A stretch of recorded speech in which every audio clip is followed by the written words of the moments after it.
तर हाय मित्रांनो, आज की नाही आपण खोबरं मागवलं होतं ते आपण बघितलंच नाही आणि ओलं खोबरं येऊन गेलो. तर आपण ओल्या खोबऱ्याची आपण आता बर्फी बनवणार आहोत. तर ओलं खोबरं सर्वात प्रथम आपण पातेलीमध्ये तेल टाकून घेतलं होतं, थोडंसं खोबरं सुकून घेतलं, मग त्याच्यात शुगर ॲड केलं. त्याच्यानंतर आपण शुगर थोडीशी पचवून घेतली 10 मिनटंभर.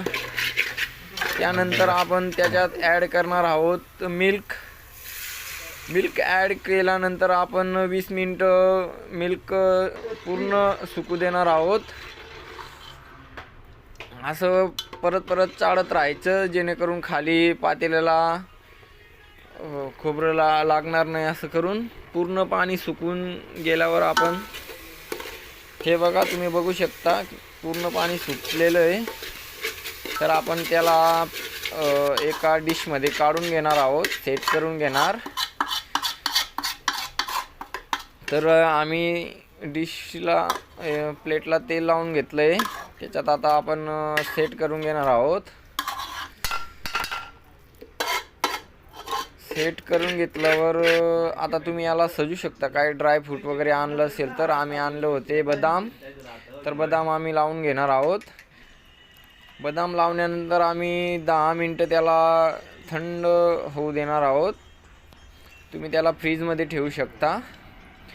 10 मिनटं झाल्यानंतर आपण त्याला चिरा लावून घेणार आहोत, जेणेकरून व्यवस्थित शेपमध्ये राहणार.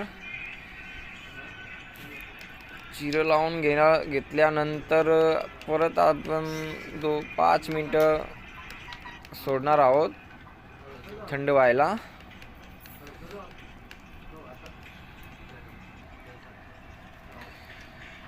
बघा मित्रांनो, बर्फी एकदम रेडी झाली आहे.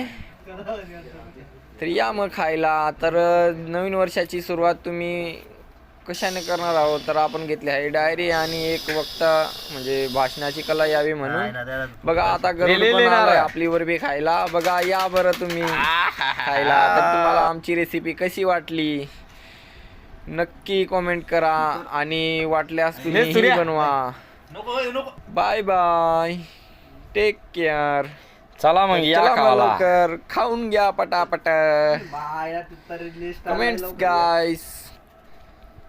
तर चला मग, नवीन वर्षाची सुरुवात तुम्ही अशी स्वीट बर्फी बनवून करा.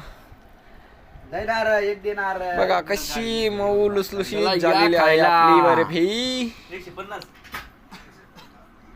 चला लवकर, बाय बाय.